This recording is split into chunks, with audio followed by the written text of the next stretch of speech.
ওই ফিলিস্তিনের লিখে রাখেন আপনারা, মিডিয়া দিয়ে প্রচার করে দিয়েন, এই ফিলিস্তিনের বাবে লুদ নামক জায়গায় তাদের মিসায়া তথা কথিত মিসায়া মাসিহুদ দাজ্জালকে ঈসা আলাইহিস সালাম হত্যা করবেন ইনশাআল্লাহ।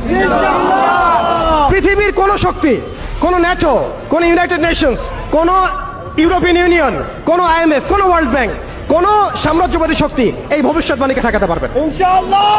আপনি আপনাদেরকে চেষ্টা করতে দেন, সারা পৃথিবীর সমস্ত মুসলমানকে যদি এখন তারা মেরে ফেলে, তবুও এই অকাট্য ভবিষ্যৎবাণী ইনশাআল্লাহ তাআলা তারা পাল্টাতে পারবে না।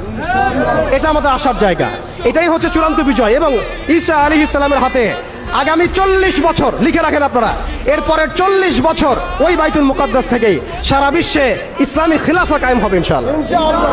যে খিলাফা শব্দটা এখন রাজনৈতিকভাবে আপনারা নিতে পারেন না, হজম করতে পারেন না। আমি জানি আপনারা জানেন না, অনেকেই এটা অজ্ঞতার কারণেও হতে পারে, তারা হয়তো জানেন না, আমরা জানাতে এসেছি। এই যে খিলাফা শব্দটা তারা নিতে পারে না, এই খিলাফাই হবে পৃথিবীর শেষ শাসন ইনশাআল্লাহ তাআলা। এই খিলাফা দিয়ে বিশ্ব শুরু হয়েছিল, এই খিলাফা দিয়েই বিশ্ব শেষ হবে।